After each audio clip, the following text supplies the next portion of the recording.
안녕하십니까? 매일 안교교과 방송 개인 말씀 묵상 시간에 함께 하신 성도들을 진심으로 환영합니다. 여러분들의 삶에 성령의 역사하심이 그치지 않고 정말 겸손하게 성령의 인도하심을 따르는 그런 삶이 되시기를 간절히 바랍니다. 함께 기도하시겠습니다. 하늘에 계신 아버지 하나님, 언제나 말씀의 지도하심 아래 우리가 살게 도와주시고 성령의 깨우치시는 은혜 가운데 저희들의 삶이 영이 될 수 있도록 인도하여 주시옵소서. 오늘도 말씀 앞에 부복하오니 우리에게 말씀하시고 깨우쳐 주시옵기를 예수님의 이름으로 간절히 기도드립니다. 아멘. 네, 오늘은 월요일 소지입니다. 메시아에 대한 새로운 이해라고 하는 제목입니다. 오늘 우리는 요한복음 1장 29절부터 35절에 있는 말씀을 보겠습니다. 우리는 요한의 이 본문을 중심으로 해서 요한이 무엇을 강조하고 있는지 알게 될 것입니다. 요한은 침례 요한이 예수님을 만난 그 순간 그가 어떻게 예수님이 메시아이신지 하나님의 아들이신지를 알게 되었는지를 설명하고 있습니다. 그가 그런 확신을 가질 수 있었던 것은 예수께서 침례를 받으신 후에 성령이 비둘기같이 내려서 예수님 위에 머문 것을 그가 목격했기 때문이라고 말하고 있습니다. 잠시 본문을 한번 살펴보겠습니다. 이튿날 요한이 예수께서 자기에게 나아오심을 보고 이르되 보라, 세상 죄를 지고 가는 하나님의 어린 양이로다. 내가 전에 말하기를 내 뒤에 오는 사람이 있는데 나보다 앞선 것은 그가 나보다 먼저 계심이라 한 것이 이 사람을 가리킴이라. 나도 그를 알지 못하였으나 내가 와서 물로 침례를 베푸는 것은 그를 이스라엘에 나타내려 함이라 하니라. 요한이 또 증언하여 이르되 내가 보매 성령이 비둘기같이 하늘로부터 내려와서 그의 위에 머물렀더라. 나도 그를 알지 못하였으나 나를 보내어 물로 침례를 베풀라 하신 그이가 나에게 말씀하시되 성령이 내려서 누구 위에든지 머무는 것을 보거든 그가 곧 성령으로 침례를 베푸는 이인 줄 알라 하셨기에 내가 보고 그가 하나님의 아들이심을 증언하였노라 하니라. 또 이튿날 요한이 자기 제자 중 두 사람과 함께 섰다가 예수께서 거니심을 보고 말하되 보라, 하나님의 어린 양이로다. 여러분들이 눈치채셨는지 모르겠지만 요한은 이 본문에서 본다라고 하는 말, 그것을 7번이나 사용하고 있습니다.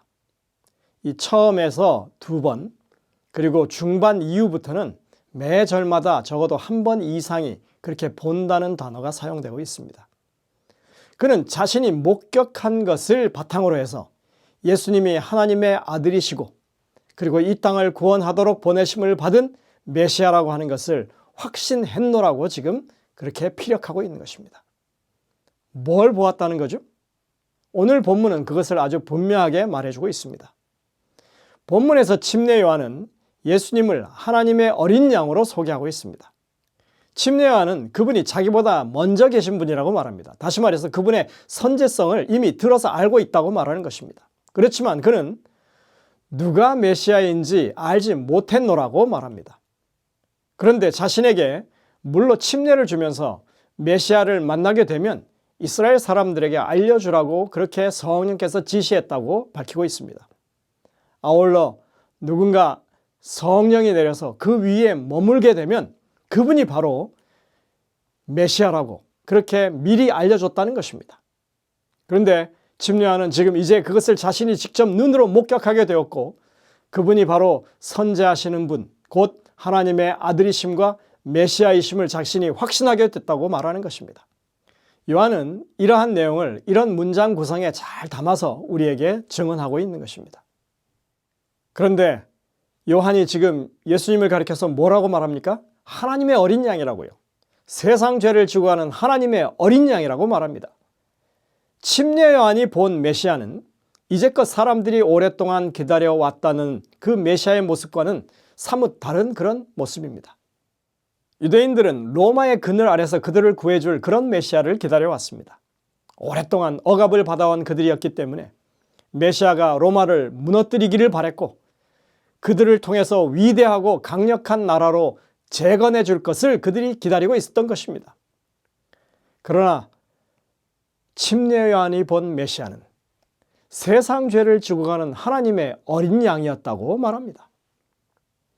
유대인들에게 있어서 이 어린 양 하면 너무나 당연하게 대속 제물인 것입니다. 그들에게 어린 양은 털이 하얀 귀여운 애완동물일 수가 없습니다. 그것은 자신들의 죄를 대속할 죽임당할 제물이었습니다. 침례 요한은 명백하게 예수님의 속죄 희생을 직접적으로 가리켜서 그분을 하나님의 어린 양이라고 그렇게 부르고 있지만 어찌된 일인지 대다수의 사람들은 그의 말을 제대로 알아듣지 못한 것 같습니다.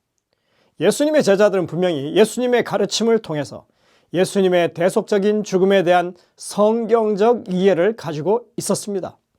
베드로는 그래서 주님을 가리켜서 우리의 유월절 어린 양으로 그렇게 묘사했고, 요한과 침례 요한은 세상 죄를 지고 가는 하나님의 어린 양, 또 일찍 죽임을 당한 어린 양으로 묘사하고 있는 것입니다. 그러므로 이 사도 요한은 복음서를 통해서 메시아에 대한 유대인들의 잘못된 개념을 바꾸고 그들이 예수님을 통해서 이루어진 그 예언의 성취, 즉 오실 왕이신 그분, 그리고 왕이 하실 일에 대해서 분명히 그 예언이 성취되었음을 알기를 바랬던 것입니다. 주님은 정치적, 군사적 지도자로 오신 것이 아니라 세상의 죄를 위한 희생 제물로 자신을 드리러 오셨습니다. 그것이 그분이 하실 일이었고, 그 일이 마치고 예언된 모든 사건들이 지나간 이후에야 비로소 하나님의 나라가 완전히 여기에 임할 것이라고 성경은 예언하고 있는 것입니다. 엘렌 화이트는 시대의 소망에 이렇게 말합니다. 예수님의 침례 시에 요한이 예수님을 하나님의 어린 양이라고 가리켰을 때 새로운 빛이 메시아의 사명을 환히 비추었다. 요한의 마음은 그가 도수장으로 끌려가는 어린 양이라고 하는 이사야의 말씀으로 향하고 있었다. 시대의 소망 136쪽입니다. 그러니까 그가 예수님을 가리켜 세상 죄를 지고 가는 하나님의 어린 양이라고 했을 때 그는 이미 이사야 53장의 권한받는 종에 관한 말씀을, 그 예언을 염두에 둔 것입니다. 우리가 오늘 본문의 이 분석에서 봤듯이 요한복음 1장 31절과 33절에서 침례 요한은 나도 그분이 누군지를 알지 못했다고 분명히 말하고 있습니다. 그 강조하고 있습니다. 그리고 그는 어떻게 예수님이 메시아인 것을 알게 되었는지 분명하게 설명했죠. 그것은 자신을 보내신 주께서 사전에 그에게 말씀하셨기 때문이라고 말하고 있습니다. 성령이 내려서 누구 위에든지 머무는 것을 보거든 그가 곧 성령으로 침례를 베푸는 이인 줄을 알라 하셨기에 내가 보고 그가 하나님의 아들이심을 증언하였노라 하니라. 분명히 하나님께서 성령을 통해서 침례 요한에게 예수님이 메시아라고 하는 사실을 계시하셨다고 하는 것을 말하고 있습니다. 바울의 말씀을 기억하십시오. 그리스도는 하나님의 능력이요 하나님의 지혜이시다. 예수님이 그리스도시라고 하는 이 놀라운 지식은 성령에 확신시켜 주시는 능력을 통해서 하나님께서 직접 주시는 것입니다. 이것은 오늘날 우리들에게도 똑같은 경험입니다. 이것은 요한복음에 아주 자주 나타나는 주제입니다. 구원은 세상의 철학이나 과학, 고등학문을 통해서 알 수 있는 그런 것이 아닙니다. 오직 예수께 믿음과 순종으로 드려진 마음에 하나님께서 역사하심으로 그것이 가능한 것입니다. 하지만 동일한 장소에 있어도 동일한 경험을 해도 믿지 않고 거부하는 사람들도 있습니다.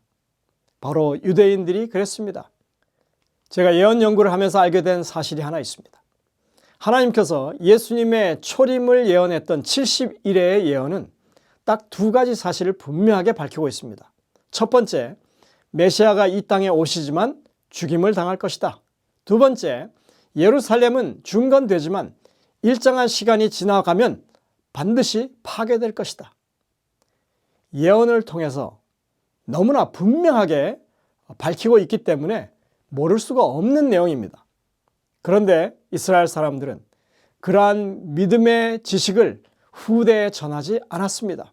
왜냐하면 그들의 기대치에 못 미치는 기별, 그들이 소망하는 것과는 다른 하나님의 뜻이었기 때문에 그렇습니다. 이러한 상황을 잘 설명해 주는 것이 또 이사야 53장의 고난받는 종에 대한 예언입니다. 유대인들은 오늘날까지 공식 석상에서 이사야 53장을 낭독하지 않는다고 합니다. 왜냐하면 그것을 읽게 되면 듣는 누군가는 자연스럽게 메시아가 죽으실 것이라고 하는 사실을 알게 되기 때문입니다. 그래서 여러분들, 유대인으로서 그리스도인이 된 메시아닉 주가 유대인들을 선교하기 위해서 이사야 53장을 마치 쪽복음처럼 인쇄해서 그것을 사람들에게 복음서처럼 나눈다는 것입니다. 사단은 지금도 분명히 기록된 말씀조차도 부정하도록 만들기 위해서 강력하게 역사하고 있습니다. 믿음은 계속 도전받습니다.